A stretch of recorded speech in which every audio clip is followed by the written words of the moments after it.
Welcome to Phenomenon Radio, the show that covers thought-provoking breakthroughs in the fields of UAP UFOs to discover fascinating truths, first-hand accounts, and investigative insights into the expanding confluence of physical and mental exposure to this worldwide phenomenon.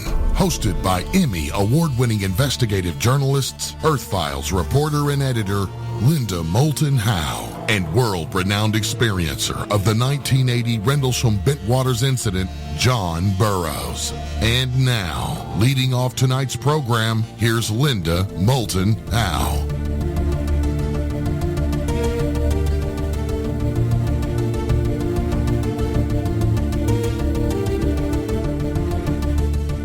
In June 1996, when I was reporting about the unidentified bismuth and magnesium layered metal that allegedly came from the bottom of a wedge-shaped craft in 1947 at White Sands Missile Range, I received a call from longtime Utah Bigfoot, crop circles, and UFO researcher Ryan Layton.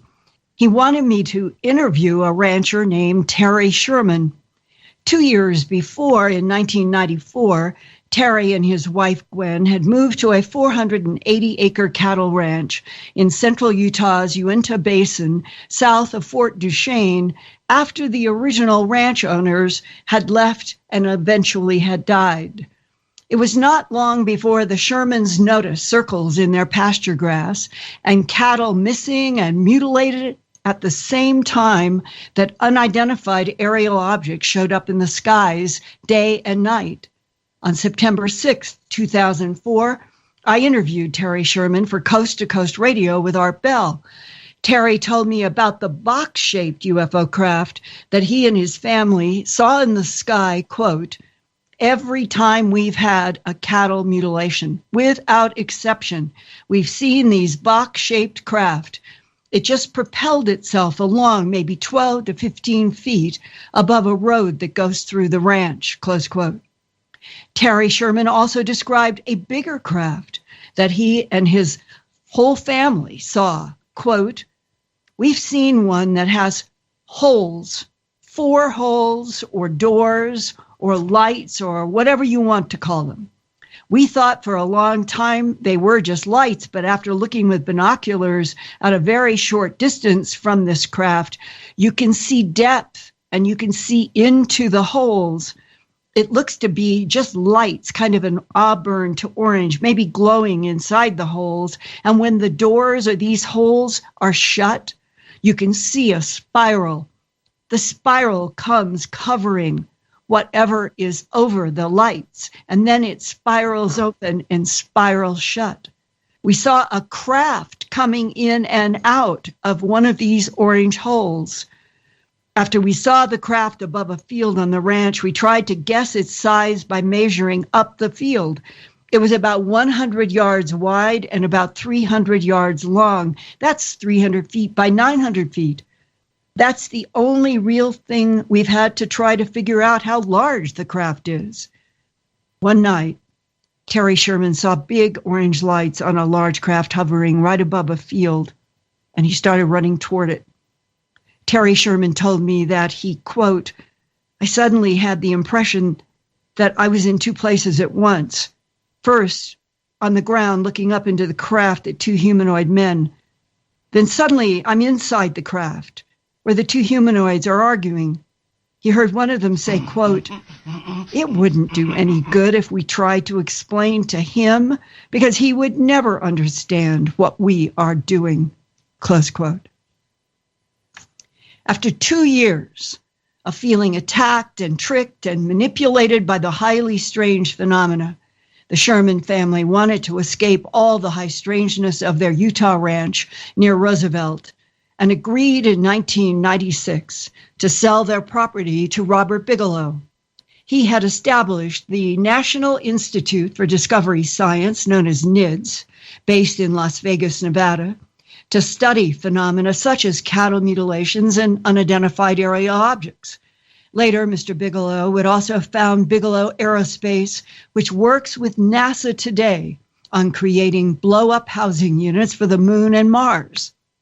During his ownership of the Sherman Ranch in the Roosevelt, Utah region, Mr. Bigelow hired scientists to study the animal mutilations, human abductions, glowing holes in the sky that seemed to be like portals between dimensions, crop circles in pastures, unexplained transport of large bulls into a trailer, and many more incidents of serious weirdness.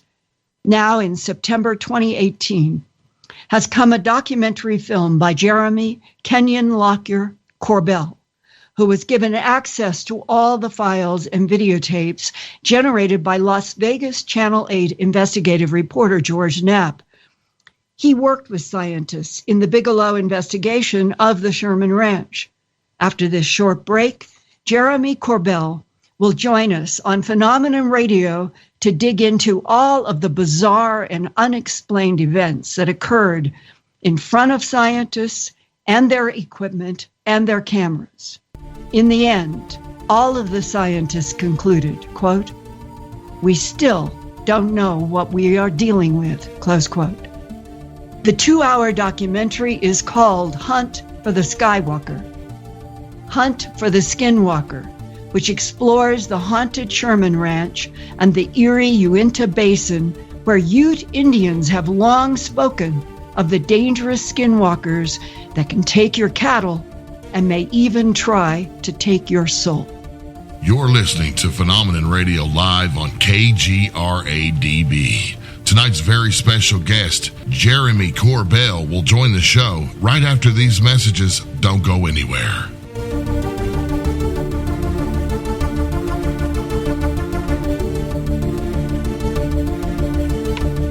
Welcome back to KGRA's exclusive presentation of Phenomenon Radio Live with Emmy Award-winning investigative journalist and Earthfiles reporter and editor Linda Moulton Howe and the Bentwaters experiencer himself, Tech Sergeant John Burroughs. Tonight's very special guest, Jeremy Corbell, is on deck and ready to go. To start tonight's interview, here's Linda Moulton Howe. Linda? Thanks, Race. And Jeremy, welcome to Phenomena Radio. John and I are really looking forward to talking with you about phenomena from the point of view of exploring that Skinwalker Ranch in the Uinta Basin in Utah. Thanks, Linda. Thanks, John. It's a pleasure to be on your program. And yeah, it is the modern day Twilight Zone. It's incredible. It is. And I remember when I was working on A Strange Harvest in Denver, this goes back to 1979 to 80, and that there was this Junior Hicks from the Uinta Basin in Utah who started calling me after A Strange Harvest had been broadcast.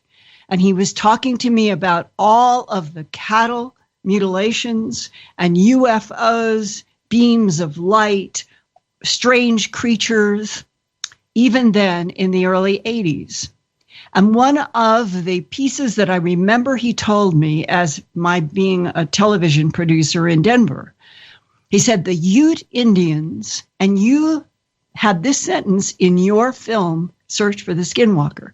He said, the Ute Indians have always, going back to their ancestors, referred to the Skinwalker carefully with some fear, but always in the category of extraterrestrial. Can you start today with laying out everything that you've learned about the relationship of the Skinwalker to the Ute Indians, what they thought, and then how this kept evolving into everything that you were doing on the Sherman Ranch? Sure. I mean, it's a vast story, and that's a tall order, but we can start to crack into that. Essentially, the term Skinwalker, the film is titled Hunt for the Skinwalker. That mimics what George Knapp's and Dr. Colm Kelleher's book was that came out in 2005 under the same title. They used the term Skinwalker, and again, that was because of Junior Hicks. It was something that he said when he was walking George along the property, and he points up to the ridge, which is where a lot of high activity occurred, and he says, the locals call that Skinwalker Ridge. That was the first time George Knapp had ever heard of the term.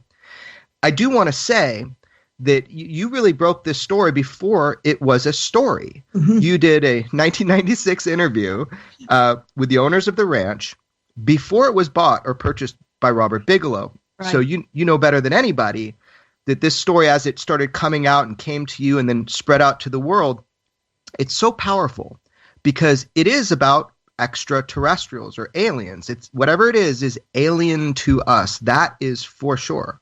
But it's so much deeper than that. The story goes so much deeper. And part of that is the lore of the culture. Right. So we're talking about skinwalkers. So in Native American lore by the Ute tribe, but also Navajo, the skinwalker is a trickster, almost like an evil, pure evil medicine man, a shapeshifter. It's a catch-all term for all that's evil. So that is where the term comes from. It's from a curse. Bottom line, all of these things are kind of attributed to what they call the skinwalker from the local lore. Yet the experiences are distinctly, I guess you'd say, out of this world. We're talking about hard physical craft, poltergeist-like activity. We're talking about beings, entities, Bigfoot-type creatures. And Jeremy, just two questions. What was their definition of why skinwalker, and how far back do you think that the skinwalker concept in the Ute and the Navajo went? And what were the old stories? Because just trying to even understand the name Skinwalker is such a puzzle. Right. Well, it's kind of a puzzle. The main thing here is that the skinwalker can take on any form, which I find so interesting. So that is the lore, the idea of a shapeshifter, that this entity that is pure evil, is the way it's seen, can walk in any skin, can take any form. So this goes back to, from what I understand, a curse by the Navajo on the Ute. They weren't exactly friends. However, these types of entities are throughout culture, as you know, and throughout history. Yeah. So we're just putting a name on something that has been there a long time. Well, let's just go into your film for a second. I watched the whole 2 hours, and there were so many facets of high strangeness.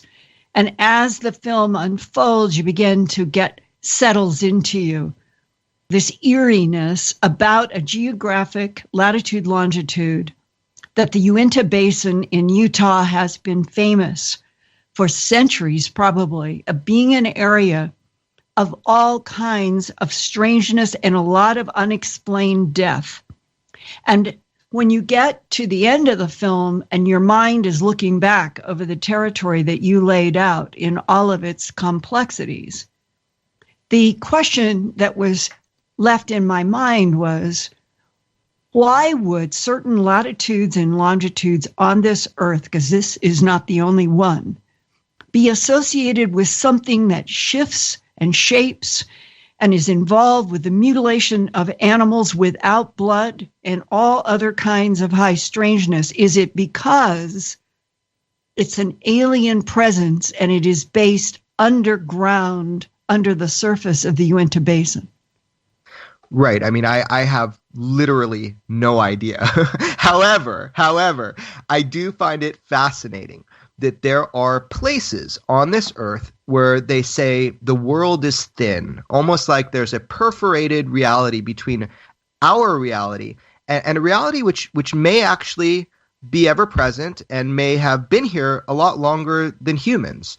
So maybe we are the visitors in someone else's realm and we're just seeing that pop through from time to time. Absolute speculation, because I have no idea. And anybody that says they know for sure, they're wrong. So the question is, what is going on in this area of high strangeness where there's smoke, there's fire, and there are generations of extremely high activity of what we'd call UFO, but also creatures, things that don't fit nicely into the UFO hypothesis of extraterrestrials visiting our planet. It does seem like there's a porthole or a way things are popping through in this location.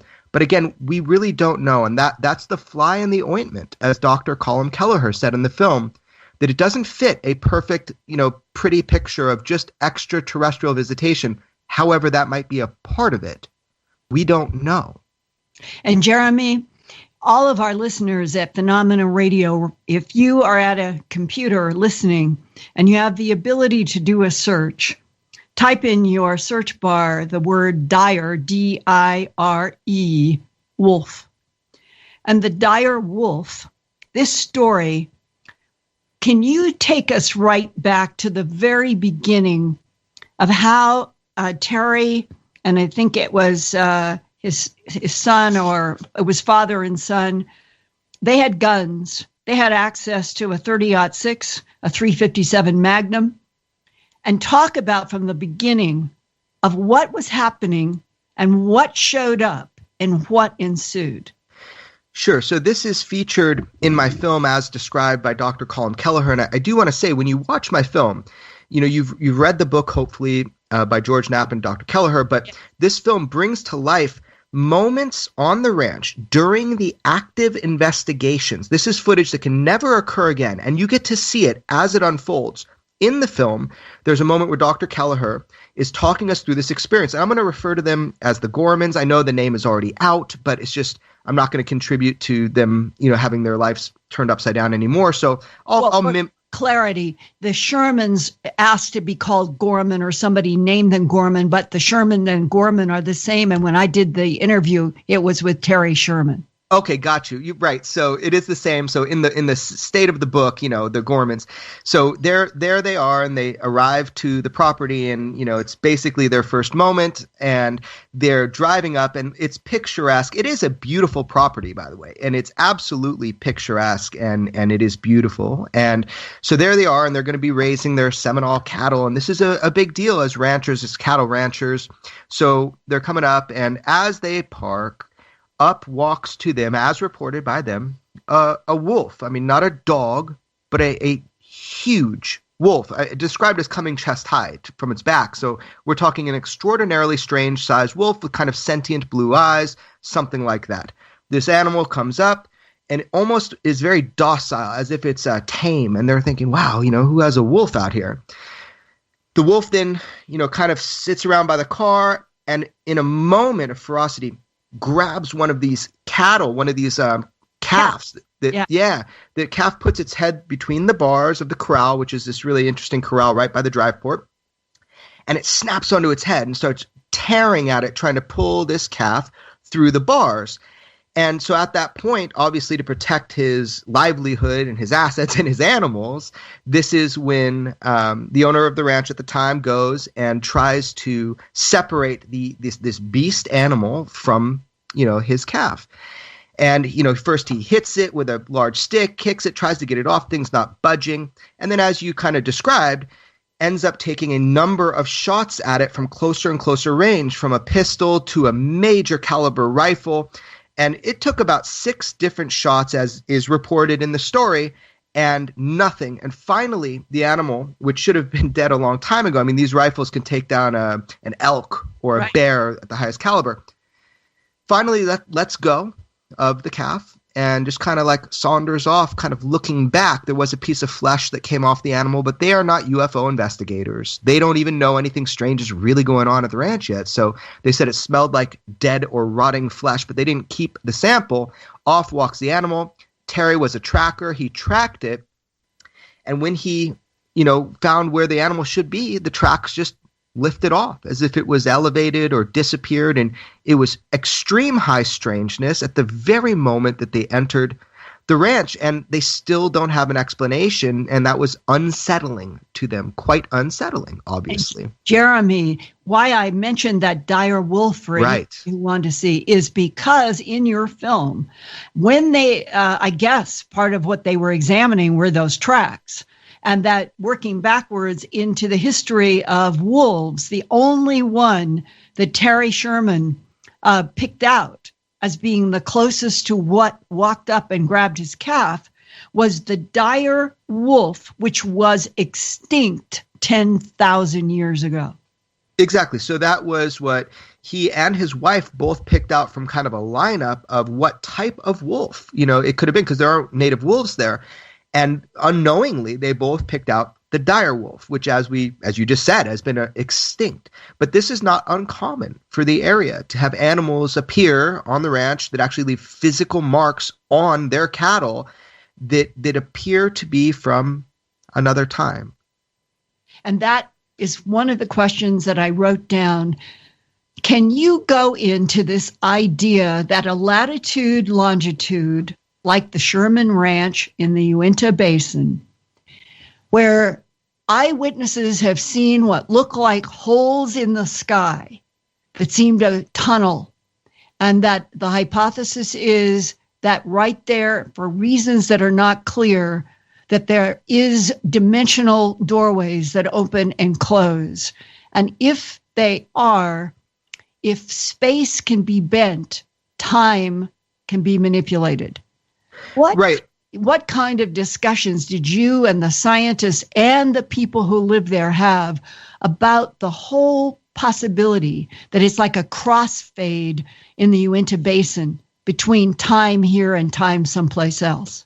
Right. So the scientists, both from the NIDS era of study, the private industry study, and what we'll get into as the BAS era, or the Defense Intelligence Agency study, which we will get into, the scientists from both of those time periods, some of which there's a crossover, that is one of the big theories, that there is a distortion, a perforated reality, a temporal, a dimensional kind of break. They don't know. It's hard to even define that. Yet that is a theory to a high degree, because that is kind of what we're witnessing, is these objects and beings, creatures, coming out of three-dimensional, geometric, inverted, orange glowing portholes that you can only see through infrared. So if we are to believe the reports from these scientists as that being one of the functions we see happen at the ranch and surrounding the ranch, then we do have to consider the possibility that what we're seeing is temporal or dimensional distortion. However, let's look at this for a second. Any time that you are distorting gravity, you are distorting time and space, period. So what is going on there might just be in essence, something that is being perceived because of physics, because of some reason. The physics is different right there, and we're just seeing it this way. I don't know. That is a theory, a popular one amongst the scientists. But again, it's not just the ranch. And I want to stress this. The ranch is a great living laboratory. It is very convenient, and it was used and is used, even in its third scientific study now, as a living laboratory in an area that is just pocked and punctuated with these incredible, incredible tears in reality. Can I stop you right there? Did you say the DIA came in and investigated this? Oh, absolutely. That's something we should talk about, because the New York Times absolutely got it wrong with their announcement in December of 2017. It may be not their fault, but I want to clarify that. The primary reason for the $22 million allocated to what we've been told was to ATIP, which is not correct. There was a bigger mother program. ATIP was more of an assignment. The $22 million was allocated because of, and primarily for, the study of Skinwalker Ranch by the Defense Intelligence Agency under the Defense Warning Office in the name of OSAP and then ATIP. So the story... Yeah. Okay, go ahead. I'm sorry, finish. Well, just the story that people got was incorrect, and I do want to clarify that, because my film does break that story. It breaks that news. Well, is that what, at the end, when George Knapp says that there is an agency that cannot be named that was interfacing between ATIP and BAS, is that what you're talking about? Not exactly. What we can say now publicly is that OSAP, the Advanced Aerospace Weapon System Applications Program, that was kind of the host financier via Harry Reid, and that program then paid out to BAS as the contractor by Bigelow to study primarily the ranch, but other things as well, as an active UFO and beyond program, where ATIP was passive and based on military experiences. There are other Jeremy, programs. So who headed that? Who was the head investigator for the DIA? It wasn't like that. It wasn't structured like that. It was a DIA contract. And in that DIA contract, it was awarded to BAS. Bass was set up, and the best person to do it was Robert Bigelow, who put a bid on the contract, a public contract, public bid, and won it because he had the most experience and he was willing to put his own money into this through the DIA contract. He was willing to build skiffs and to retrofit his entire Bigelow Aerospace to work at that classification level. Right. But who did they hire? The scientific people and the investigator. DIA doesn't give out money and not send an agent out to investigate it. Who was the lead agent? Well, that's not public information at this time. However, you can read the Bass contracts. George has released a lot of that information publicly now. You can see the exact scientific papers that were generated for the DIA. And I think somewhere one of the names was leaked of the DIA agent who was in charge to some degree. And I'm not going to contribute to that. But I think if you do a lot of internet research, you will find a name associated with that. Okay, so but why did they pick the DIA? Why was this?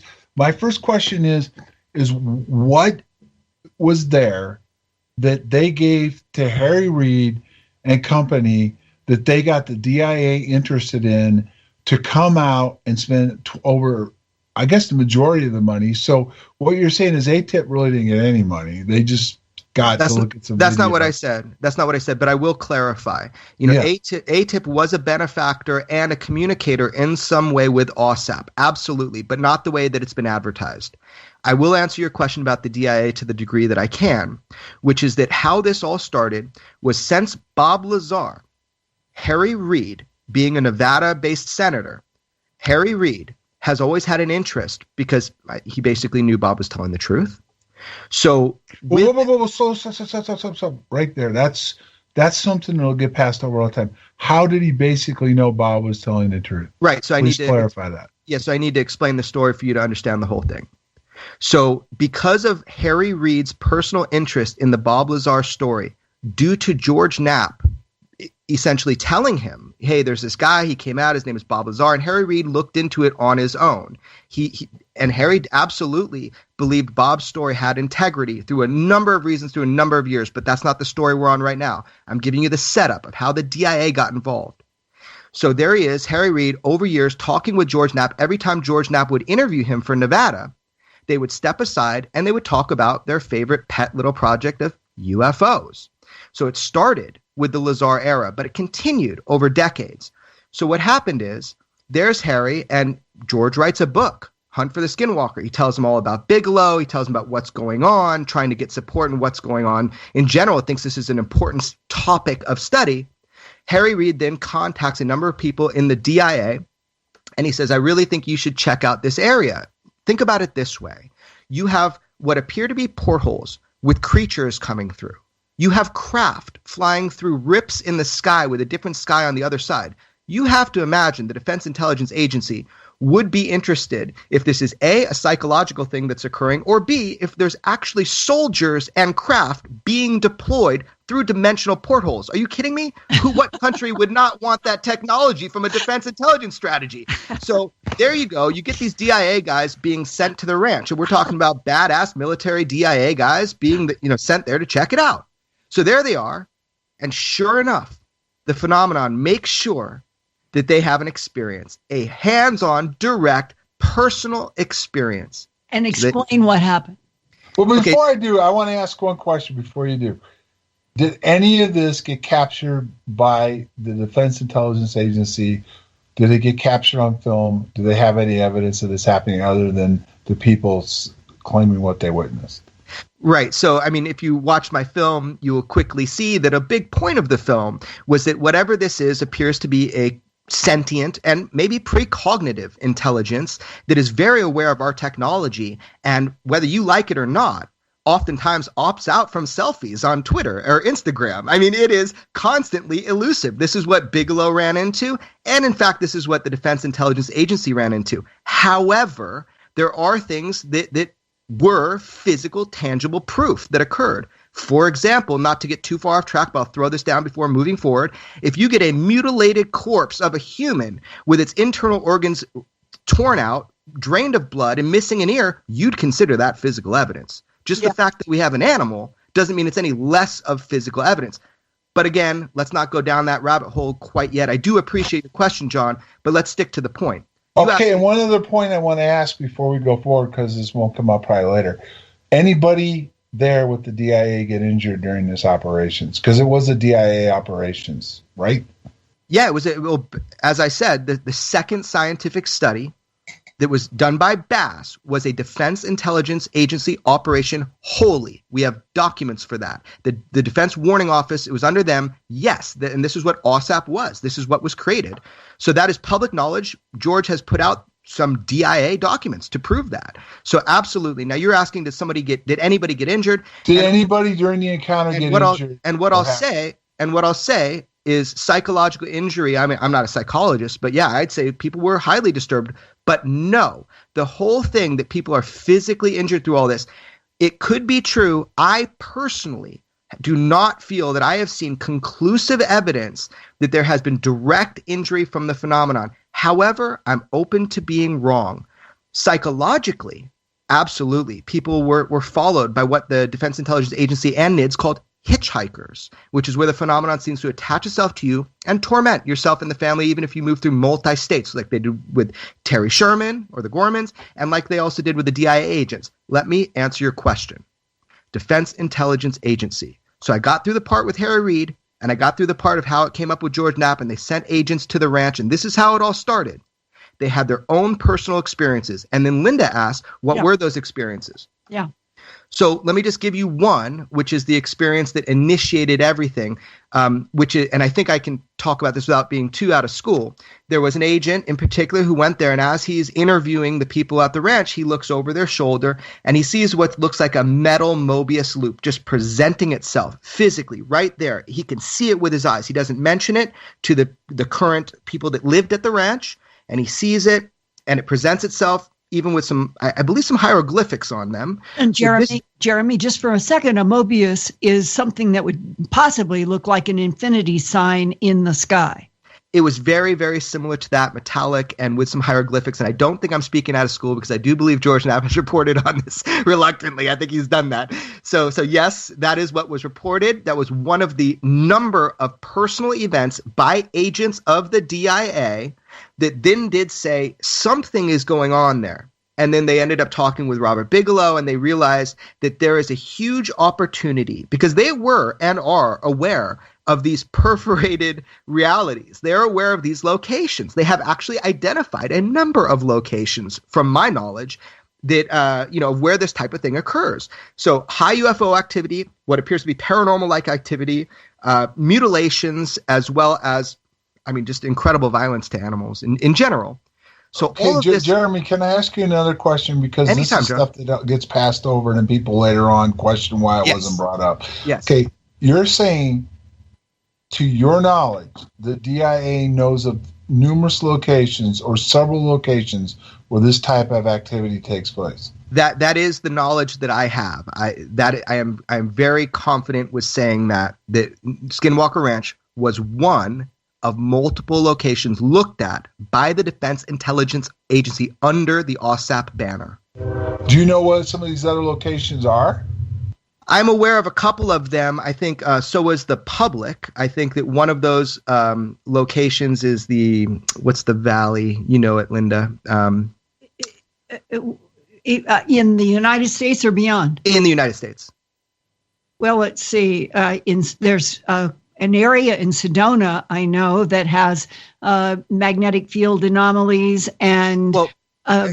Bottom line, it's okay. Whatever, I'm just blanking on one of the names. But yeah, there are multiple locations. I am aware of maybe two of them. But there's a list apparently. Because look, the Defense Intelligence Agency went off of basic understanding that people had. They even looked at Dulce and that kind of thing. And they were trying to see if there were other high activity areas. And that's why George wrote the book. That's why Bigelow allowed him to write the book with Dr. Kelleher, was to identify more locations. And they did, through OSAP, through the DIA.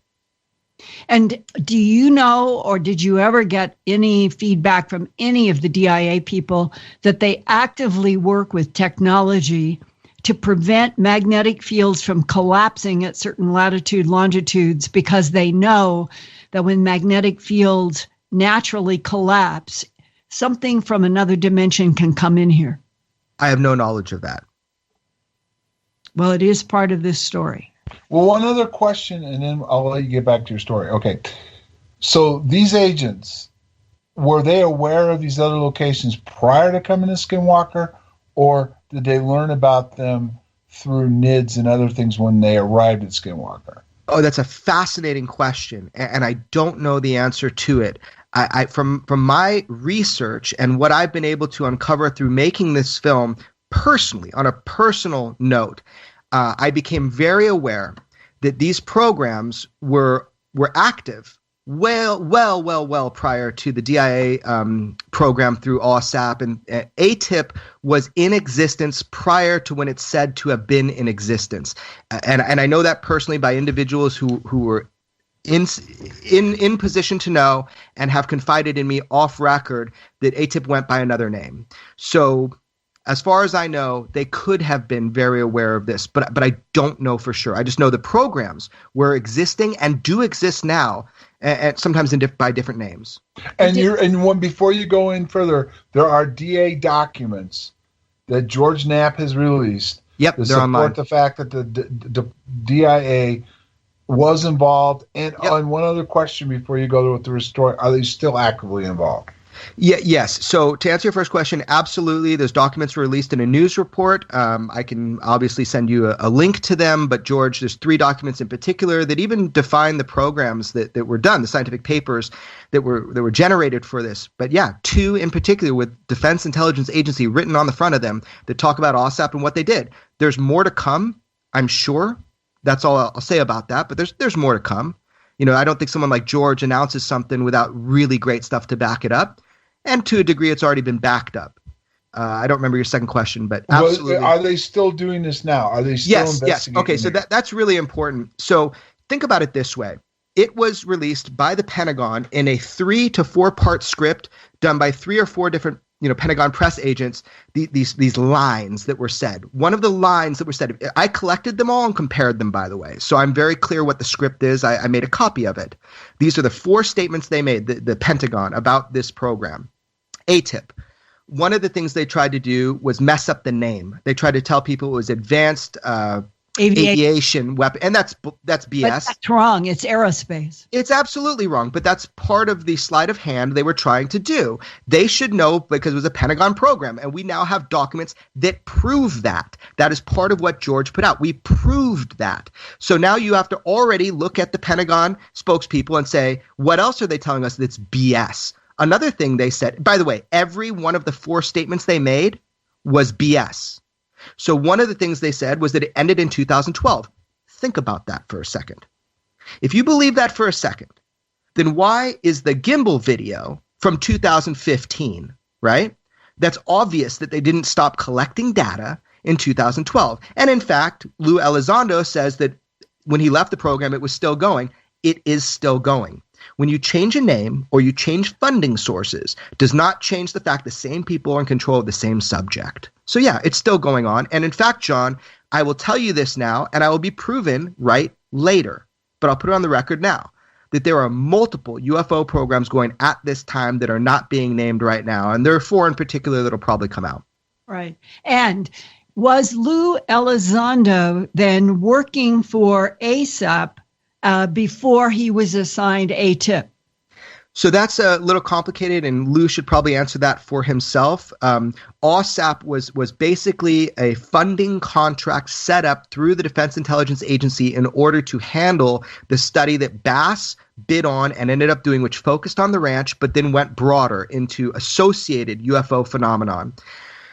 ATIP itself, from my knowledge, was in existence prior to that it focused on military engagements, and that it was a reactionary program, meaning as data came in, like with Commander David Fravor, which, by the way, let's get clear on that. I broke that story on Coast to Coast months before the New York Times. I'm friends with Commander Fravor, and that story I reported on months prior. Huh. And people don't know that, but it's on the record. So, and how did I know? 2 years prior to the New York Times going out. And that was because of these contacts. They allowed me in and let me get close to everybody in this military experience. It was so important because it's the tip of the spear that we have now for our government saying something happened out there, and there are craft that are beyond ours that no nation we know of, no tail numbers, no advanced propulsion that we know of, and it's flying with impunity in our airspace. So, kind of going out from beyond what we're talking about, it is all connected because that was part of ATIP, was collecting reports like that and then starting to analyze them. So naturally, they were going to communicate with OSAP, if that explains it. And but one other thing real fast. Let me ask this, please. Let me ask this, okay? The fallacy, and you've worked with these guys, is this wasn't something that they just started investigating. Any kind of unknown in the sky is going to be investigated immediately. Right. So the fact of the matter is when they investigated on the initial footings, they couldn't figure it out, and that's when they kicked it over to somebody that had more expertise in it. Well, it's actually much bigger than that, because remember, everything is so compartmentalized. So here's the deal. You have, this is being investigated. What does that mean? We knew that if I looked at this from multiple points of view, talking with multiple different agencies and individuals who looked at this tic-tac experience, Commander Fravor wasn't told that prior to his engaging this AAV, that they had been watching these for over a week. They had been capturing them on multiple forms of radar, that they have been seeing these things in mass descend from 80,000 feet, which is the top scan of the radar volume. It's 80,000 feet, coming from space, dropping down to 50 feet above the water in a matter of seconds. Dave Fravor wasn't told about that. He was told to engage an AAV.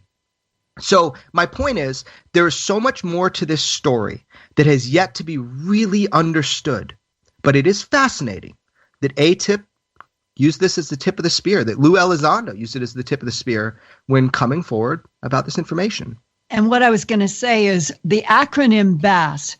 Tell the audience what that acronym stands for. It's Bigelow.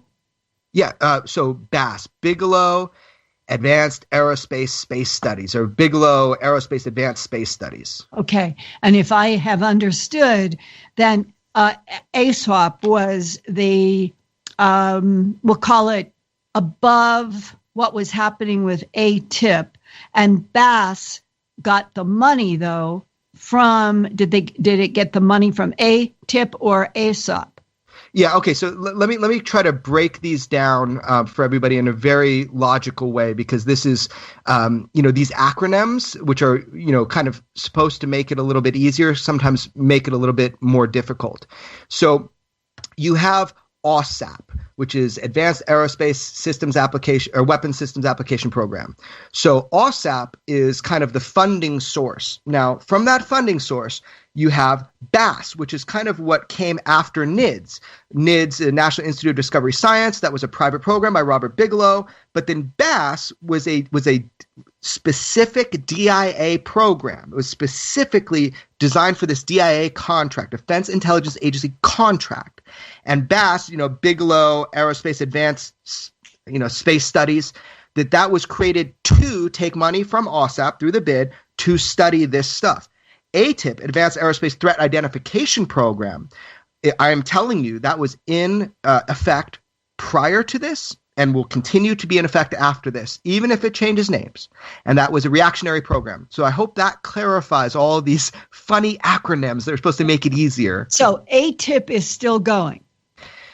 It is my understanding, and it's reported by Lou Elizondo, that he has no information to the contrary. And BASS is functioning as the maker of the blow-up building or houses for the moon and Mars and the Lagrange points, right? I don't know. Are they? I really don't know that. Yeah. So, yeah. Oh, that's great. Well, Bigelow Aerospace, I don't know which acronym is funding and has, but Bigelow Aerospace and BASS have been one and the same thing. Right. Yeah, it's hard for me to distinguish, but yeah, like what we can say is, yeah, I think you're right. So BASS is basically, look, it's an advanced space studies. So they're making inflatable habitats right now. I mean, really cool what Bigelow is doing.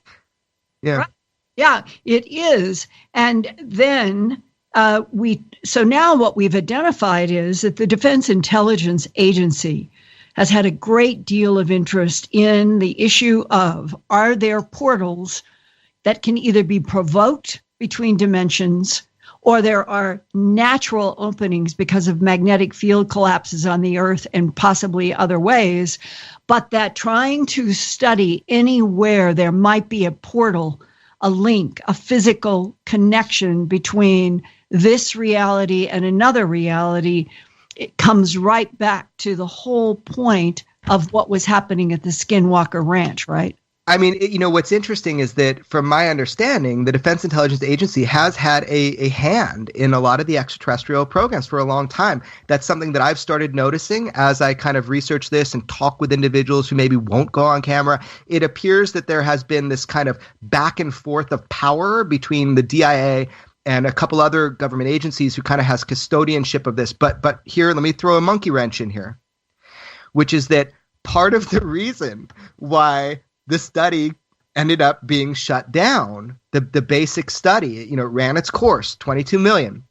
The reason why it kind of got shut down, very specifically, some of the Defense Intelligence Agency individuals overseeing this program started to come from the perspective that what we were seeing was demonic, and that fear of demons, that total cosmology is what really crushed that program in that form at that time. And I think that's important to note, that the human element comes into these studies, even at government agency levels. And there was opposition to congressional hearings. There was opposition to all sorts of these, what I would call progressive ideas, because they believe we're dealing with demons.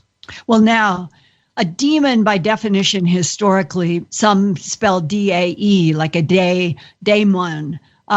They are supposed to be able to translate themselves through matter. And that's one of the characteristics of demons. That comes to what I think is the most astounding story of everything in your film, and wonder if you could explain to an audience what happened to all of those huge bulls. Oh, that's a brain teaser of a story. Look, there are so many events that occurred on the ranch that deserve their own, telling, their own story. This one, why I find this one so interesting is because it creates a twofold kind of brain teaser. One is it tells you, is this intelligence that seems to be manipulating the environment there, is it precognitive? And that is really important. So this story will exemplify that. Additionally, this story brings into focus, there is evidence after events like this, but evidence of what? And that's what we need to talk about. So I'll tell you the story real quick. Yeah, one of them was that for this story to have occurred, matter went through matter in a way that is totally incomprehensible. So go ahead and tell the story. Right. Yeah, that is one interpretation, if there's not a prosaic explanation. But yeah, that's the conclusion. So let's look at this. So there are the owners of the ranch, he and his wife, and they're thinking, oh man, the last thing we need is for our top, 4 bulls to be messed with. They're in the corral right now. They're separated from the rest. And, man, that would really suck. So we're about to go out. Let's just check on them. So as they're driving out, as if this, phenomenon had predicted their fears, they're not there. In this small corral, the bulls aren't there. So, in goes the rancher into the corral. He's looking around at an instinct. He kind of looks at this kind of like a trailer that's butted right up against the corral, but it's all locked up. It's got these old, kind of hinges with rust on them, spider webs on inside and out. I mean, the thing had not been opened. And all 4 bulls are packed like sardines, body to body, shoulder to shoulder. And these are 1,000-pound bulls, big, burly, male mating bulls. And they're crammed in together in like a trance. He looks through a little crack and sees them. He yells to his wife, hey, I got him. The second he does that, they go berserk. They smash out this trailer, kick out a side door, and escape out. So the NIDS team looks at this event and they're like, okay, that's really bizarre. How do you do that? When they investigated the trailer itself, and you have to have some level of trust in these guys. I mean, they're trying to describe what happened under prosaic terms. They wanted to debunk this. A lot of the guys are hardcore scientists. And there was no entry point to this trailer. Obviously, the bulls thrashed it and they kicked it out. And the weirdest thing of all, is not only they were in trance, they were somehow moved, like you said, maybe matter through matter, which, by the way, there's tons of stories of that. I've got other people on camera, like Janice, talking about how she had a horse she was braiding its hair 5 minutes ago, and then it's moved through a wall and possibly in Fish and Game couldn't figure it out and it was dead. So this kind of thing seems to happen out there. But the weirdest thing, what is the evidence? Okay, well, all of the bars, the corral, the metal bars, were highly, extremely magnetized. Like you could put a piece of iron against it and it'll hook on, but only for like 2 hours. So is that a function of whatever technology was used to transport or move these bulls into this little, trailer? Or what is that? That is evidence. That is physical evidence. Right. But evidence of what? Well, we have no idea. Yeah, but that is such a good point, because that issue of if part of what the government for a long time has been trying to counteract is the natural collapse of magnetic fields that then open up portals and things can come in, then it means that magnetic field intensity is related to these portals. And it is possible that that magnetic field residue in that trailer was related to one of these, we'll call them portals, coming through with something that was able to magically put the bulls inside of a piece of matter without the bulls ever going into the trailer. It was the technology is magical if you look at it from that perspective. I mean, absolutely. I mean, I'm sure it'd be a translation of molecules like in Star Trek. Yeah, I'm sure, like, it looks like magic until you understand the science of it. But yeah, that is one conclusion or way to look at it from your knowledge base of what you know. That puzzle piece fits. You know, from my knowledge base of that, I don't know anything about that. So it may or may not. I'm sitting here stumped. I have no idea out of my knowledge base. And the scientists, it was so interesting to see Eric Davis and Colm Kelleher talking with bafflement about just about everything that they were trying to investigate. It's absolutely incredible, because especially like Colm, you know, he's very like straightforward, dry science. And he said to me one time, he's like, yeah, you know, the people thought we were dealing with demons. And I go, well, you know, so what? That's crazy, Colm. Explain it to me. And he starts explaining to me from a scientific perspective what it is that they encountered. And the more he's talking, the more it's sounding like demons. I mean, it was so funny. So I don't know. Everybody is perplexed, Linda. I wish we had the answers. It's so fascinating. That's why we're all interested in this, you know? What is the third round now of science? It sounds like that the new owner, which you have portrayed very mysteriously in your documentary, there is now a new owner after Bigelow. Can you talk to us about, we're about to go into a break. When we come back, talk about what has transpired after the round of the Bigelow investigations with scientists, and then it was sold to somebody new, and that this is one of the mysteries in your film. So, Race, take it away. This 50-minute uninterrupted segment of Phenomenon Radio Live is brought to you by OnlineVibes.com. Your personal connection to mind, body, and spirit, committed to connecting you with healing modalities that can manifest a true and healthy change in your life. Visit the website at OnlineVibez.com. Tonight's very honored and special guest, Jeremy Corbell, will rejoin the program for Hour 2 right after these messages. Stay with us.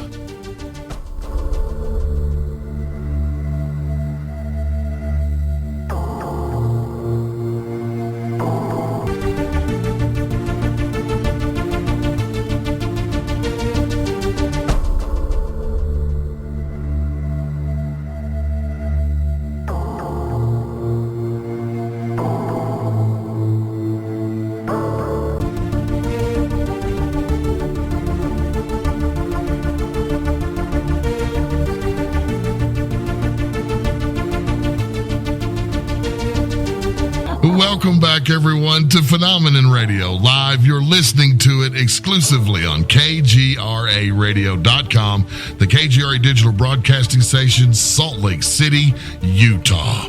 Before we can begin hour two of tonight's very, very intriguing interview with Jeremy Corbell, we've got to get to the news, and every week it's brought to us all by Earthfiles.com. Here's Linda Moulton Howe. Thanks, Race. This week, on September 25th, 2018, NBC News reported that scientists think that they have now found the original home source for the mysterious Oumuamua space object that excited the whole world last fall. Remember, it was a year ago on October 19th, 2017. Astronomers around the world were stunned that what they called, quote, the first interstellar object to be seen by human eyes just passed through our solar system. The reason it was immediately considered to be interstellar was because it was moving so much faster relative to the sun when it first showed up. Because the Oumuamua object was first discovered by an astronomer at the Hawaiian Observatory, it was given the Hawaiian name Oumuamua, which means scout or leader in a battle. You can see illustrations of this very strange orbit at my news website, Earthfiles.com. It provoked, in the way that this came in, coming from if you thought of our entire system as a sphere, it came from above the solar system. And that astronomers were saying it was the most, quote, extreme orbit on record. And the object, long, sort of cigar-shaped. It was calculated first at traveling at 56,880 miles an hour when it was coming down into our solar system. And then, to everyone's surprise, the object changed course, traveling at nearly 60,000 miles an hour and headed away from the Earth. They called it a hairpin turn. And not only did it go through a hairpin turn, its speed increased to 97,200 miles an hour. That's 27 miles a second. Stunned scientists hypothesized that the orbit and speed change on this hairpin were caused by sudden outgassings if Oumuamua were a comet or an asteroid with a lot of ice to melt as it warmed up during its trip past our sun and toward our planet. But it is still controversial. What was this, and why did this hairpin and speed up occur? Professor Avi Loeb, PhD, chairman of the astronomy department at Harvard University, told me in an interview last October that he and other astronomers were listening actively for any signals from Oumuamua object because there were speculations that it might be artificial in origin, that it might be a scout craft camouflaged as an asteroid or comet. He described the strange interstellar object this way, quote, Oumuamua was a dark red color and estimated to be about 800 feet long and 100 feet in diameter, long and narrow. It was rotating or tumbling as it moved forward at such a rapid clip, implying that it was relatively high density and perhaps made of metal. All of those intrigued Professor Loeb at Harvard. When I asked him if they got photographs and spectroscopy, he surprised me when he said, quote, well, no one got an actual photograph or spectroscopy of Oumuamua because it snuck up on us and came so fast, close quote. What was it? And where did it come from? Last year, one of the mysteries was that when scientists tried computer orbital calculations to track Oumuamua back to its origin point, no one was able to do it. But now, the new data from ESA, that's the European Space Agency's Gaia Spacecraft Observatory, is gathering data from more than 1 billion stars in our Milky Way galaxy, and they have ended up with much more data. And when the Gaia data was run, Oumuamua ended up on a 1,000,000-year-old timeline that took the object within a couple of light years between 1 and 7 million years ago and near 4 giant stars that were dwarf. They were dwarf stars, but large dwarf, and that they decided that any one of these 4 stars could have been the original home, and that the timeline that the computer showed is that whatever happened that kicked this out of whichever one of these solar systems it came from, that it may have happened 1 to 7 million years ago, and that is what came through at 90-some thousand miles an hour when it did a fast turn, and has left some people still wondering, what was Oumuamua? Was it natural, or was it artificial intelligence disguised as a comet or an asteroid? This is Linda Moulton Howe. Please stay tuned to Earthfiles news updates on KGRA Radio, and visit every day my science, environment, and Real X-Files news website, earthfiles.com, for more on breaking stories about our universe, this solar system, and the planet we live on. And that's the news, and it's brought to you by Earthfiles.com. Now back to the program. Linda? Yeah, Jeremy, before the break, I was remembering how you have this fascinating segment in your film where the man is backlighted, the camera is cutting off the upper part of the face. You use one of those deep throat electronic distortions of the voice, and you introduce that there is now a new owner who purchased the Sherman Ranch from Robert Bigelow. Yeah, absolutely. And on the very first question, he corrects me. I ask him, why are you keeping your identity secret? First thing I say to him. And he says, I am keeping my identity confidential because, and he explains very simply at the very beginning that he has a vast business empire, which is true. And in order to do a thorough job with the third major scientific study occurring right now at Skinwalker Ranch, that to not cross-pollinate those worlds is essential. And I agree with him. And so I am holding his identity confidential, as he said, which I would request that anybody would do because it's going to help all of us later. He is about transparency. He is about getting information out, but you got to let the guy get the information. You got to let the guy study the ranch. So that's kind of what I'm hoping, that everybody does. And look, I want to address something too on your program, Linda. This movie has polarized people. I mean, people are just mean sometimes, And then I got super fans, and then I got people that are just angry. But I want to address some of the ridiculous. Why are they angry? It's a great question. I think that this story provides, a major conflict for people. They want their things to be proven true.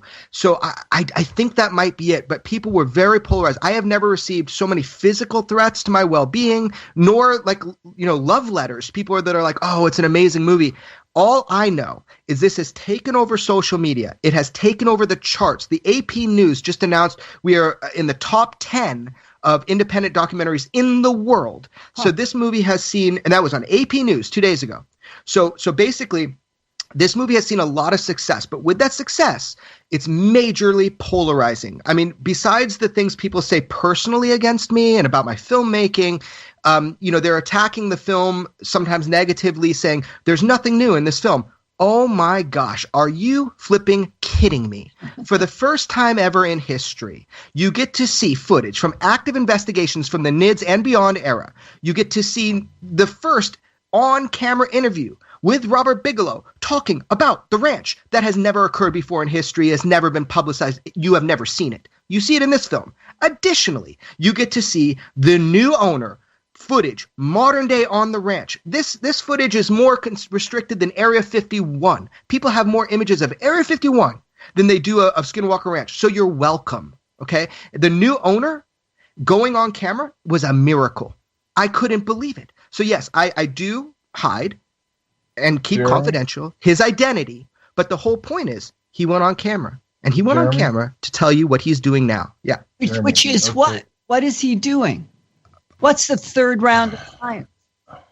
John sounds frustrated. Let's let him ask. I do, because really what I want to know is what the third testing is. And right, what Linda just asked. Okay. Yeah, right, that's what I was trying. Here we go. So the third round of testing, or well, I don't know, that was your words. The third study is now in progress, and there have been significant upgrades to all systems and methodologies with which they're doing these investigations. So we had the NIDS era, then we had the Bass era, and now we have the new owner. And again, these upgrades in technology, hopefully they're successful. But as self-funded? Yes. So he's doing it on his own. Up until this very moment, I'll say he's doing it on his own. However, there is ongoing interest by agencies in the ranch. I can tell you that.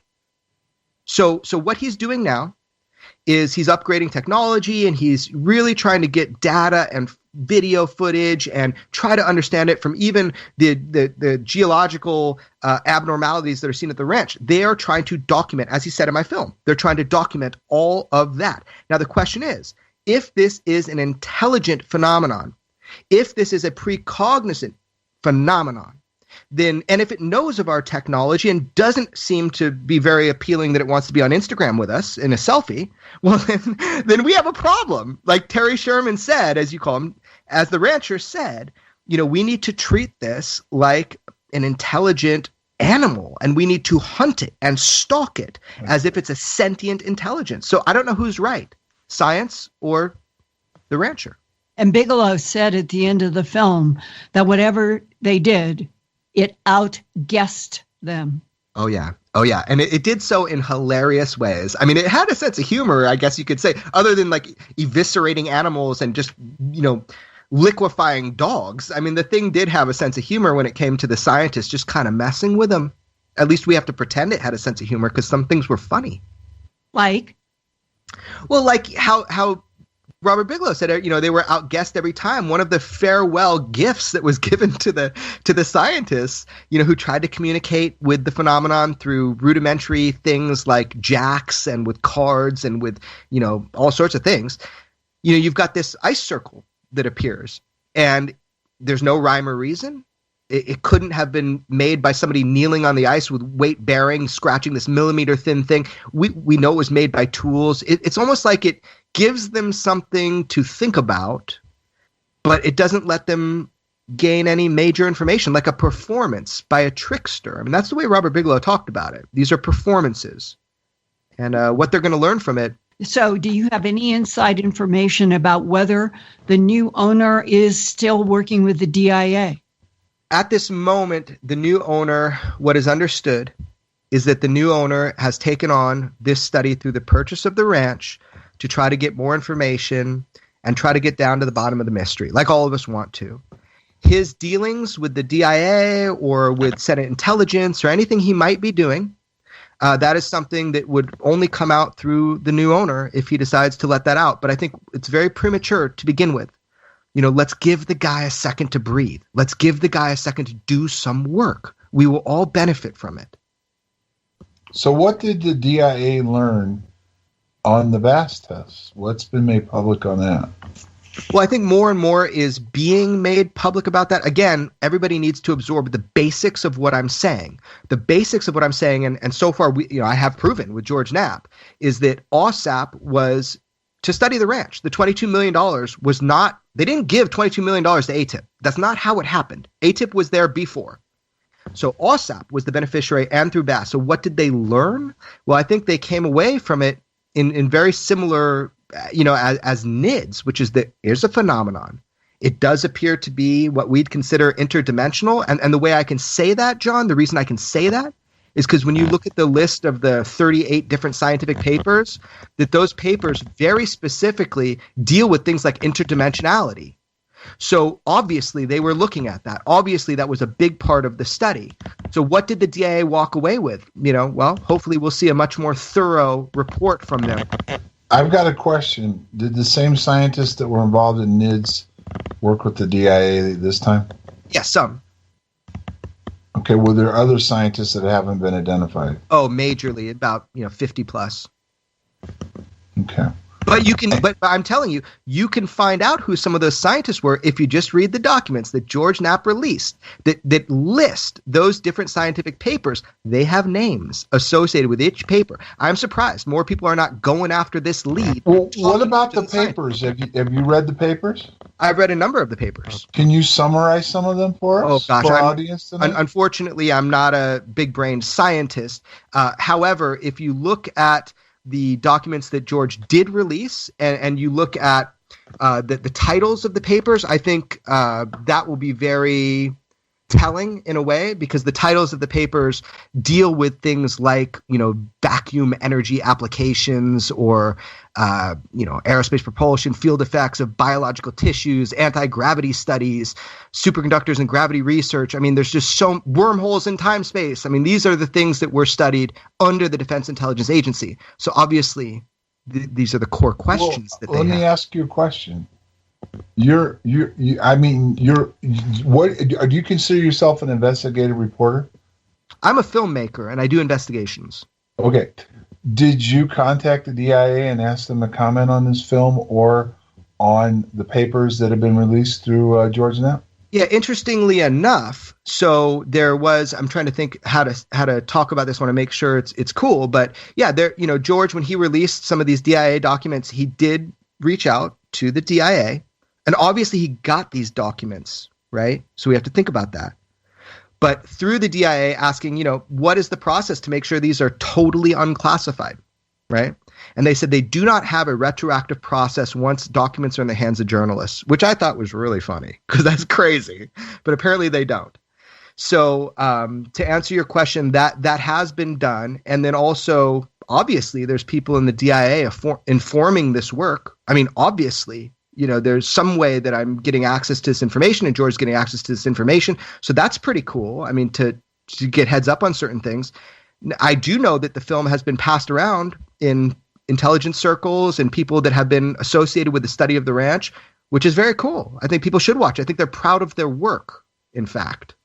So is this been labeled, and you've done some background on this, is any of this considered national security? I don't believe that we have broken any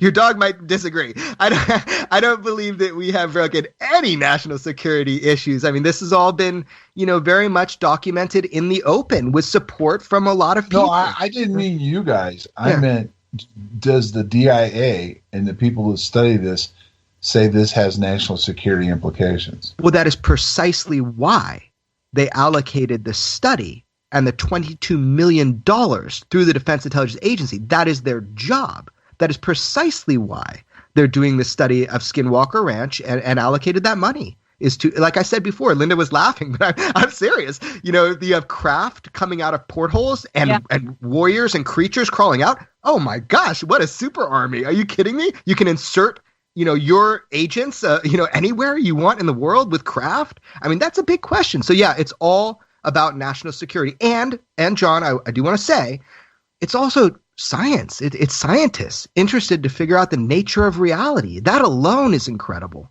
Did anybody ever say that they had any evidence that what was coming through portals or anywhere on our planet, they knew existed from another dimension or from a very far away part of our universe? I think that any of that would be speculation, Linda, even if people do theorize that truly is speculation. So, of course, there are people that believe that. I don't know. I've talked with whistleblowers who say that we have had an interstellar program since the end of the 1970s, all secret, and we can't have it without having allies that already know how to jump around the universe point to point, but that is a big, big part of the secret. that we already are in interstellar, moving point to point? I certainly hope so. How cool would that be? I mean, I don't know, but man, I really hope so. That would make life so interesting. Jeremy, okay, one of the things that's come up, you brought it up tonight, other people have discussed this, that there's people inside the DIA in the intelligence community that want to block this because we could be dealing with demons. Yes. Well, if you're looking at it from a military standpoint and you're trying to figure out what you said, can you drop in and out? Could they use this technology to move troops around and all that? Does it really matter if it's a demon or not? I don't understand that reasoning behind that. If you're trying to get down to the bottom of what this is, no matter what it is, why would you block people? Why would you want to not know what it is and then be able to study it to A, be able to utilize it, and B, if it is a threat, possibly down the line, be able to control it if possible? You would want to know that, would you not? I mean, John, I agree with you 100%. I have always been a mixed martial arts fighter. I am not an ostrich. I don't put my head in the ground and pretend the world is not, moving through the universe around me. So I agree with you, but that doesn't mean that everybody does agree with that. And there are strong religious, fundamental Christian beliefs that do block this type of research. And that's precisely what happened at some level with the DIA. And just being honest, just telling the truth, that's what happened. It doesn't mean that the studies have stopped. It's just that is a contentious force that we need to deal with if we want to get closer to the truth scientifically or beyond. So they're scared to know if they're demons or not? I don't know. I can't put it in such simplistic terms. All I know is that, there was serious opposition to the $22 million, to the study of Skinwalker Ranch, to everything we're talking about because of fundamental religious belief and the idea that we're dealing with demons.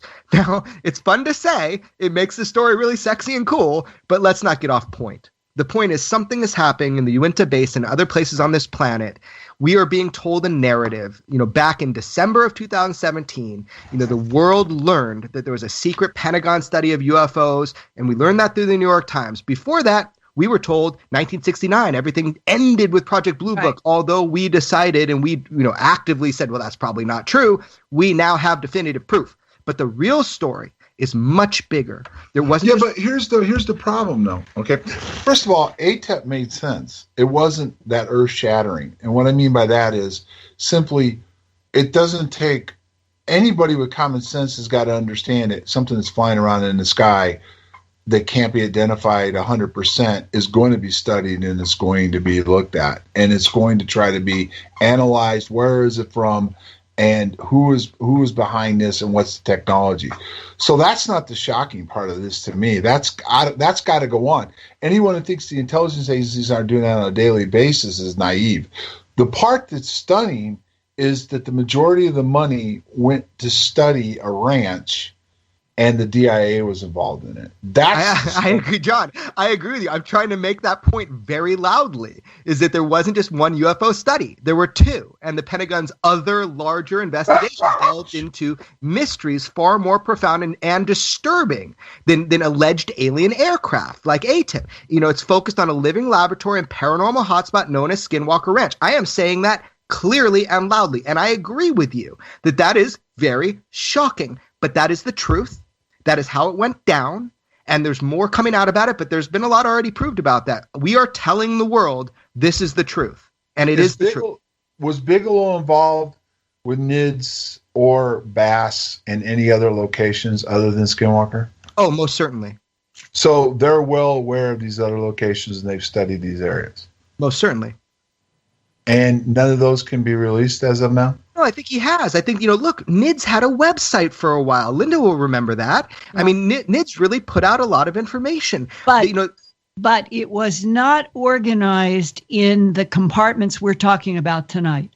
Right. Not at all. NIDS was a private industry study, through Bigelow. But here's the deal. I mean, they looked at Dulce and they did papers of like flying triangles, and they even debunked, a bunch of ranches and places where other people said. So I don't know exactly what the question is, but the point is that, yeah, there are other locations, and NIDS did a great job of studying, and so did Bass, and they did look at other places. Primarily, though, Skinwalker Ranch was the impetus and the location. Of course they looked at other places. But was any of those other locations equivalent to Skinwalker's, where I'm trying to go with this? It's a great question. And I would say the scientists that I've talked with have, said, look, it may just be that when you study a place, you start to notice this stuff.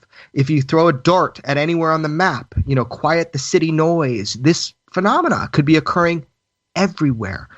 They're not sure about that. There seems to be a heightened number of reports in places like the Uinta Basin, but they're not sure. We'd have to study everywhere to know.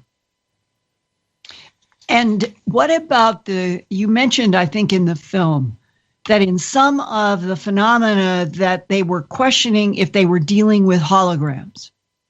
Well, there's one really kind of special part in the movie where I show some images of a twin tower apparition that seems to occur at the ranch.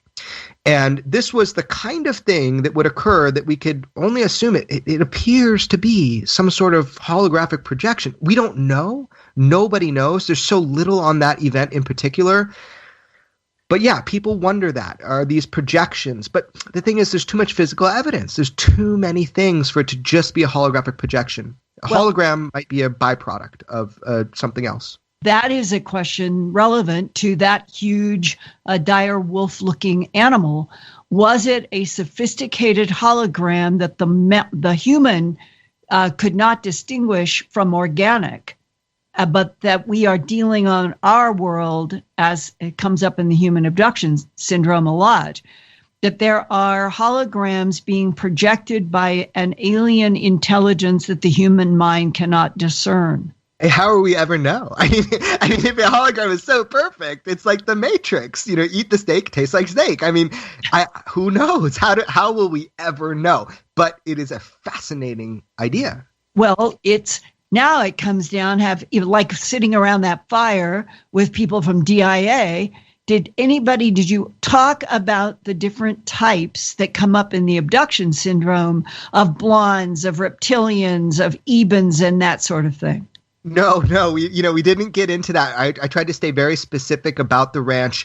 We have an individual in that scene who's a well-known pop star named Robbie Williams, and it was so cool because, he came to the ranch, he's friends of friends, and, he has very personally had these incredible UFO experiences. He's not afraid to talk about them, even though he's like a judge on the X Factor and internationally famous.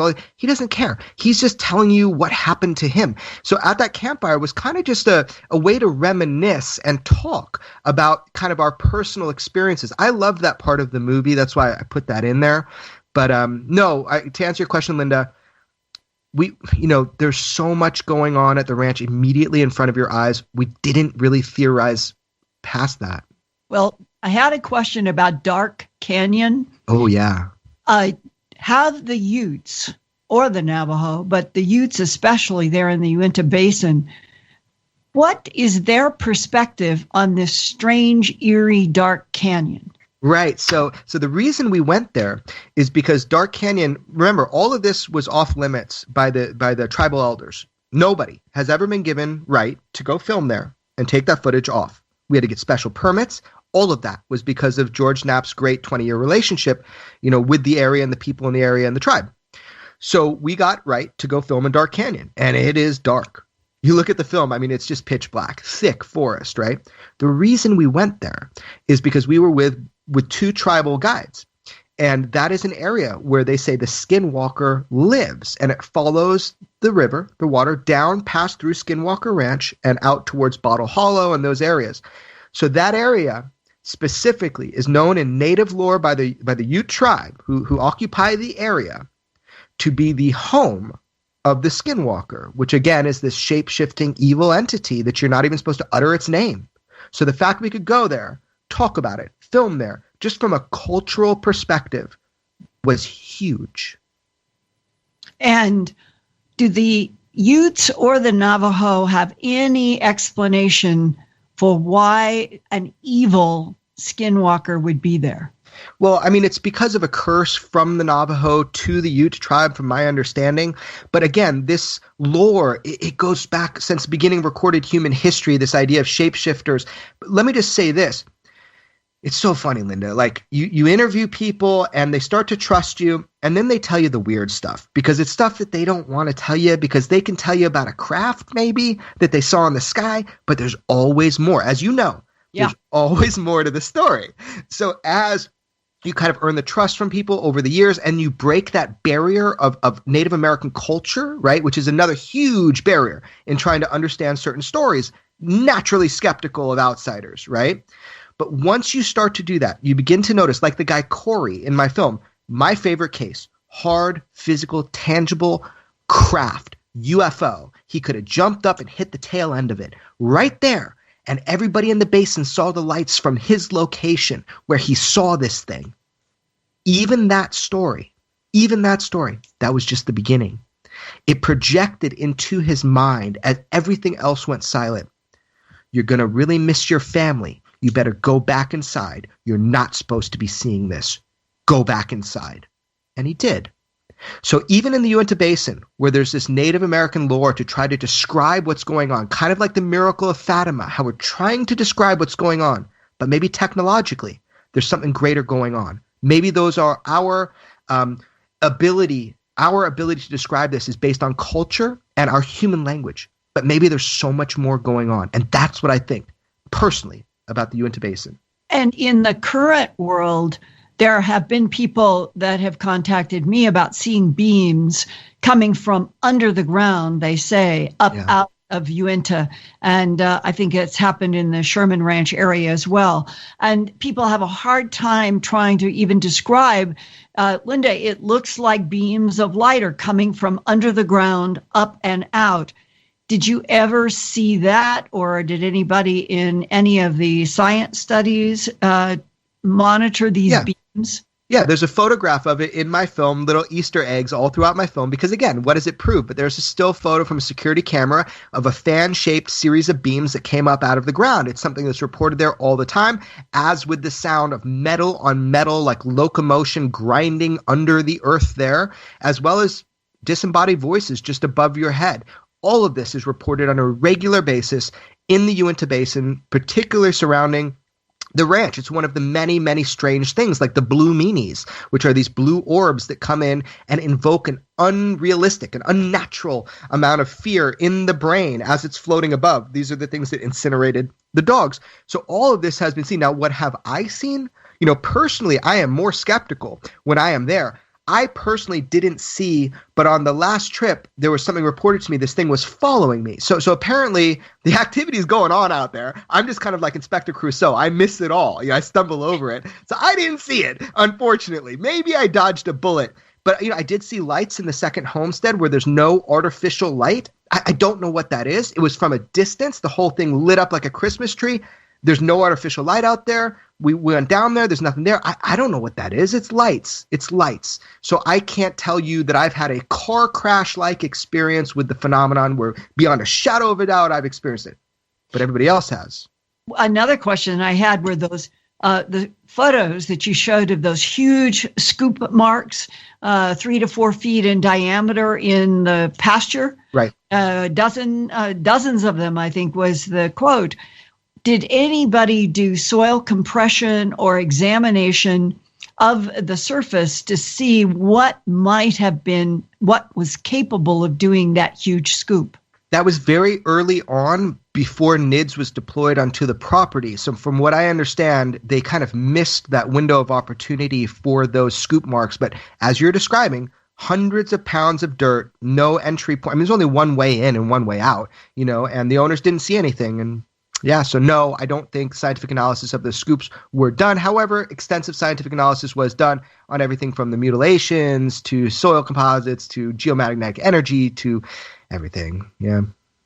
Now, I think either in the film, somebody was mentioning, and it was a quote I wrote down, that Robert Bigelow himself had dramatic episodes there. What happened with Robert Bigelow at the Skinwalker Ranch? Yeah, I think that's something. If I had an experience, I'd prefer to tell it myself. So I don't think I'm going to comment on that. But I think what you're talking about is, I think George Knapp kind of intimated that one of the reasons why people would sell the ranch, or Robert Bigelow would sell the ranch, is because George described it to me like you're kind of tempting fate every time you go out there, every time you're trying to hunt, you know, the phenomenon.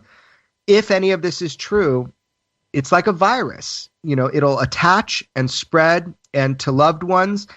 And that's what's been reported to me. My most extreme encounter there at the ranch was really with the tribal police, one of the heads of tribal police. And he pulled me aside after kind of shaking me down for permits and said, look, I get what you're doing. You're hunting this thing. He says, but I'm going to warn you now. And he would not go on camera, and he didn't tell this to me to report on it. But he said, I'm going to warn you now. I've seen this before. It knows you're hunting it, and it will hunt you back. And there are ramifications to that. And I've seen it happen, and it's devastating. And as he says that, I kind of see his other officer kind of looking at me, and I could read between the lines. I said, it happened to you, didn't it? And the officer said, yeah, it did. And they described to me one of the most terrifying encounters and how it plagued his life afterwards. And we don't have modern medicine to deal with this type of psychological damage. And he had to see it. What happened?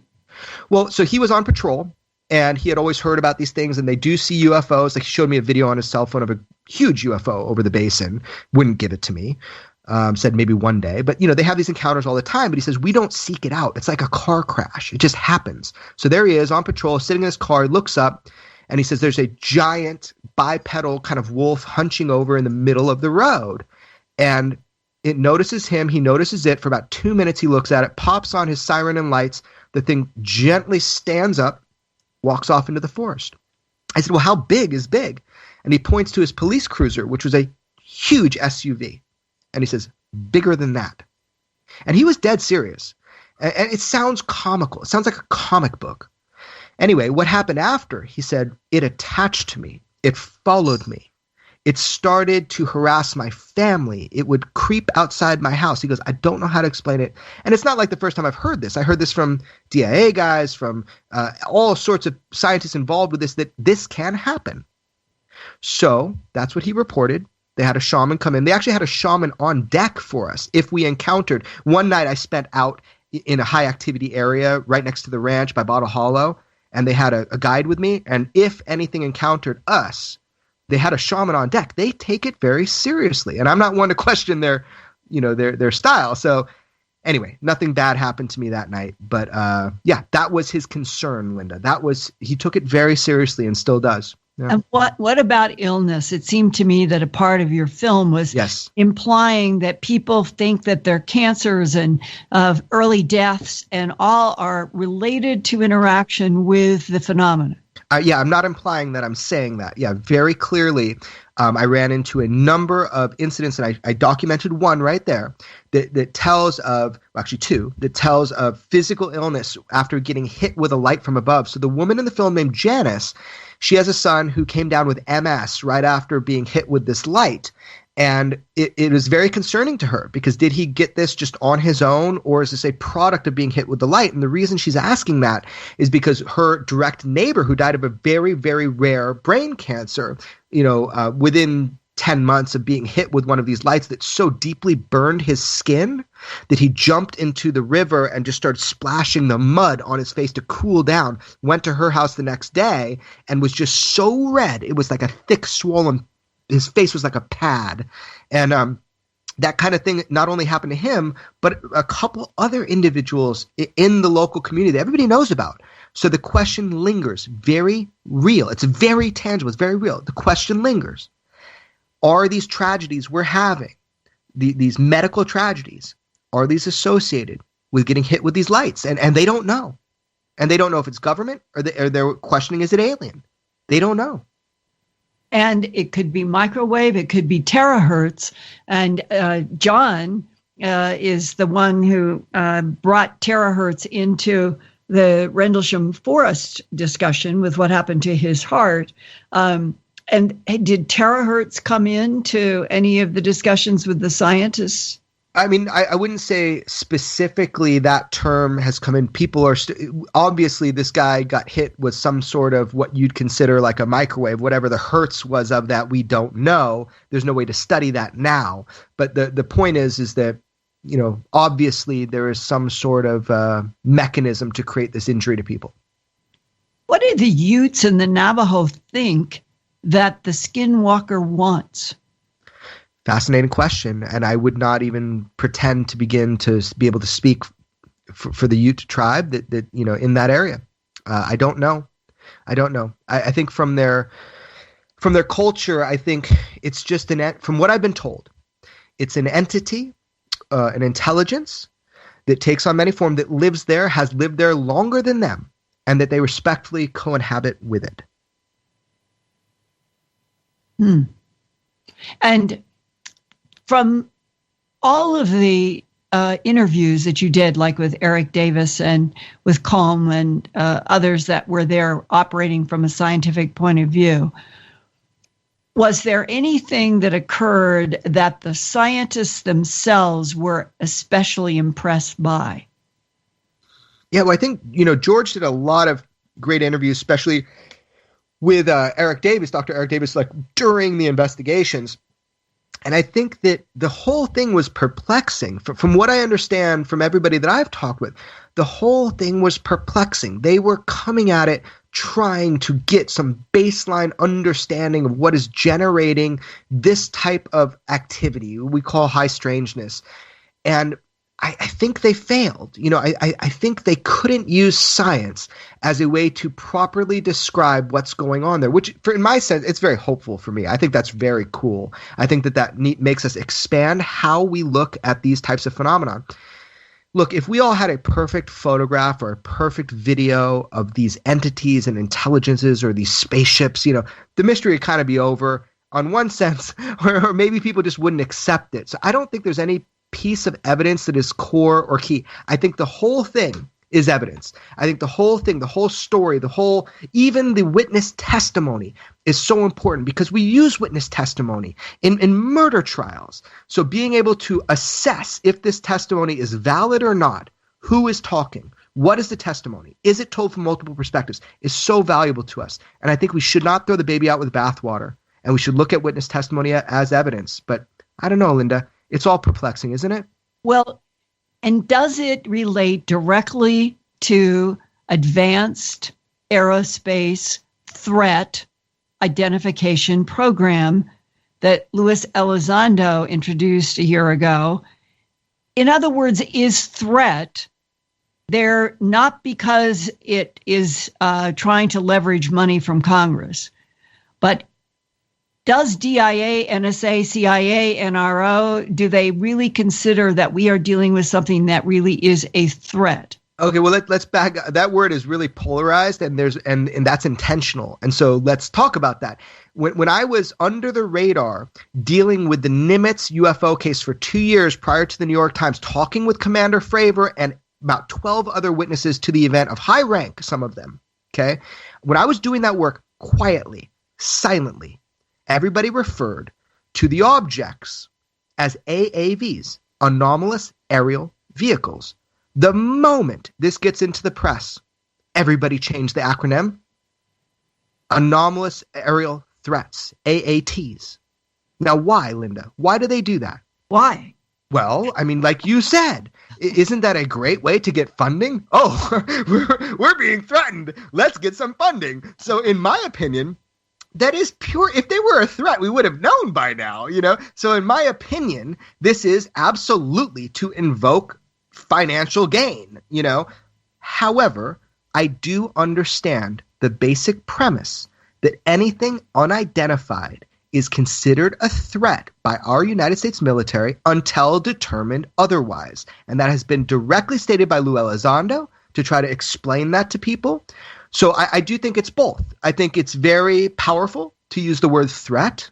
There are certain words that are key words, and I think that's a great one. Can I bring up a couple points to that? Yeah, of course. That could go the other way. Okay, number one, Project Condign identified the fact that through the study, there have been aircraft that have been affected and possibly brought down by this. You have early reports that we actually may be engaged at some point, some of these phenomena, whatever it is, and aircraft were, brought down. Okay. You talk about the fact that people that were studying this phenomena were followed by it. Okay. And may be affected by it. Okay. That's what's reported to me. Yeah. Okay. And that is actually some of the DIA guys may have been affected by this after they were there. Okay? Yeah, that was reported directly to George Knapp. Okay, you have the police officer telling you that this thing, if you start hunting it or you start trying to figure it out, you're going to have a problem with it, right? That was reported to me by him, yes. Okay, so in essence, if in fact Condign is true and it identifies aircraft were brought down or could affect aircraft, these early reports that Linda's talked about before on the show about how certain aircraft engagements took place where aircraft may have been brought down, then it would be a threat.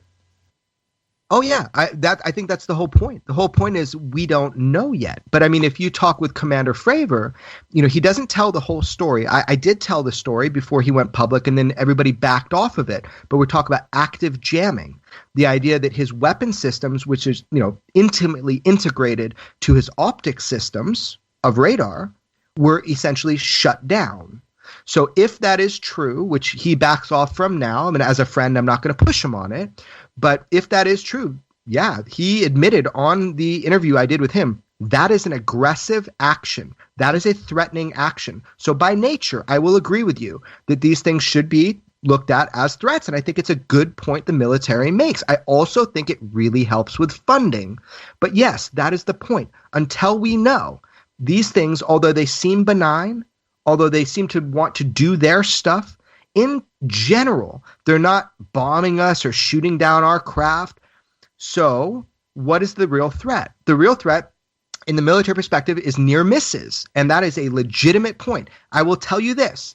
In 2015 alone, there were over 15 events on the East Coast of what you call the gimbal or the Tic Tac. That is fact. We'll see if that comes out. But think about that. There have been so many engagements, military engagements with these things, that they are literally getting in the way of our deployments, as we saw both with the Tic Tac experience and then also as we're learning about the 2015 gimbal experience. So the point is, these things are flying with impunity in our airspace. They are engaging some of our craft directly. And are they engaging us or are we engaging them? Right. Well, that's the point. So if we're coming, it's kind of, I think Lou Elizondo said it perfect. He's like, let's say you see a dog off in the distance and you're like, that dog might be a threat. And kind of like as you keep walking, the dog notices you and brings its head up to look at you and you're feeling a little more threatened. That's something he described. That is what happened on all of these engagements. We are seeing things in the air that we need to maneuver around. We will then go check them out.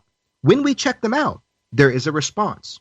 Now, they're not shooting down our craft or anything like that, but that response can seem threatening to us. Well, here's some with radar. Can interfere with radar. Oh, not can. Does. It's so deep, Linda. Check this out. So not only in the Tic Tac experience with Commander David Fravor am I personally telling you there was active jamming, okay? But additionally, and I think it's underreported, what happened is this Tic Tac object, it moved after it disappeared to what's called the cap point, which is where Commander Fravor was going to fly to. So the flight controller who was reading in on this, he's like, you're not going to believe it.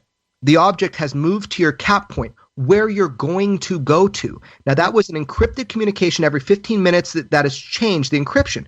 So what we have here is you're going to love this. We have an object that was able to go to a future point. We have three options, okay? One is that it somehow decrypted our most powerful United States government encryption software to be able to hear where the cap point is. Or two, it read somebody's mind. Right, like David Fravor. Right. Or three, what we're witnessing is an effect of temporal dislocation. We are witnessing an object at a cap point because in the future it knew to go there. So we have three really interesting. But here's the problem. Here's the problem I have. Okay, according to what they said the Nimitz did was they ignored what was going on until the day of the flight operations. They sent aircraft out there. You're saying Commander Fravor said that it screwed with the radars. And after all that happened, they turned around and went back and said, well, they're not bothering us, so we're just going to go on with daily operations. Yeah, that's not at all what happened. I mean, that is kind of, I guess, how it can be seen. There are so many layers to this. It was being seen, 9 days before Commander Fravor was sent there. He was the individual with closest proximity, to the object itself. He saw it move like a ping pong ball in an empty glass. Obviously that's a gravitational propulsion system. There's nothing that we're seeing time-space distortion with the way that this thing operates. It had no propulsion. He comes back. On one level, what can they do? But remember this. It was being picked up by a number of agencies before Commander Fravor went out there. This was picked up on multiple different types of radar, such as the Spy 1. This was all picked up. This was a known event within certain circles. But again, it's so compartmentalized. They're not going to tell, the commander of a flight squadron exactly what's going on. They're just going to tell him to go and engage something, or at least intercept it. And Jeremy, I wrote down what I think was one of the most fascinating sentences in your entire film. And we have about 2 or 3 minutes left. And this is the quote about Robert Bigelow, or from him, that he wants to, quote, take the elite off planet Earth, close quote. No. He never said that he wanted to take the elite off planet Earth. Well, I wrote this down from your film. What is this concept of taking elite off planet Earth? No, that was something that George Knapp was saying. He's heard the craziest things about Robert Bigelow, such as he wanted to take the elite off the Earth. So it was like George was saying he's heard the craziest things about Robert Bigelow and what his intentions are, that he's in the tea business. He wants to take the elite off of Earth. He was just going through the litany of things that people say against Robert Bigelow. But ultimately, what Robert Bigelow did was he was a fan of UFO stuff, wanted to learn more. He bought this ranch. It got in over his head. It was crazy. It went far beyond. And then he manned up and started, getting into it and trying to understand it. So just to backtrack, Linda, Robert Bigelow didn't say that. That was something that George Knapp said is a criticism of Robert Bigelow that isn't true. Does that make sense? Okay. Yeah, I think it comes across as if it is a goal. I am not the best filmmaker on the planet. I'm a good filmmaker. I try my best. I have had some miscommunications in the past about my films. However, I do want to focus on film for 1 second. So in these last minutes, let me just say something, right? Which is that, the medium is the message here. I'm flying by the seat of my pants trying to make films about this really important stuff. There's a lot of power in cinema in general. And the idea to convince somebody of some binary reality, like this is true or that is true, that is not my point with films. I think that's a big mistake or a missed opportunity or lack of vision or understanding. Film should work on you slowly. It's like an exorcism. It grabs you by the guts and it compels and it polarizes you. It provokes you, or at least it can. And I think that this film, Hunt for the Skinwalker, has done that. You can see that by social media. I've never, as I said before, I've never received more physical threats and insane emails. Obviously people are talking about it. The idea right now that I really want people to engage is that, this story really gives us a glimpse, a window into something that actually happened, that there are government agencies studying this. Don't throw the baby out with the bathwater just because you don't want to engage this topic. Your audience, your fans, of course they're going to want to. Of course they're going to want to look into this. So watch the movie for yourself. Watch it slowly. This is not Ancient Aliens. This is not some TV show that's fly by the seat of the pants trying to jam an idea down your throat. I'm trying to show you in long-form journalism through film, something powerful happened, and it continues to happen. And it's up to us to figure out what that is. And Jeremy Corbell, thank you for being here on Phenomenon Radio with one of the, I would say, higher strange journeys. And yet, the bottom line is 3 rounds of scientists, 3 rounds of technology. It's so eerie, and yet scientists would like to be able to understand it so they could duplicate it. And that is the irony of the Skinwalker Ranch. It is the irony, and it's all connected to the modern day announcements that you learned in 2017 of December. Keep an open mind, look at it, and be ready for more work. I will be breaking December 3rd of this year, 2018, the ultimate Bob Lazar documentary. So get ready for that. And come back on Phenomenon Radio. Of course. You have a history with Lazar like you do, Skinwalker Ranch. We're going to do it. We're going to do it, man. Let's all work together. And Ray, take it away. Yes. Thank you so much, Linda. You've been listening to Phenomenon Radio Live with Linda Moulton Howe and John Burroughs. Any rebroadcast or duplication of this program or program content without express written permission from the KGRA, Linda Moulton Howe, or John Burroughs is strictly prohibited.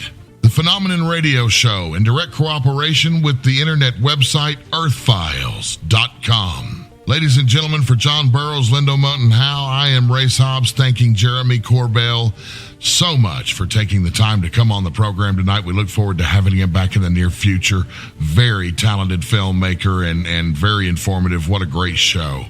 Thank you all for listening, everyone. Stay tuned for 3 hours because Jimmy Church is going to be live with Fade to Black right here on Fader Night on the station that is your contact for the very best paranormal UFO talk radio on the planet. We're KGRAradio.com. Have a great night and a great weekend, everybody.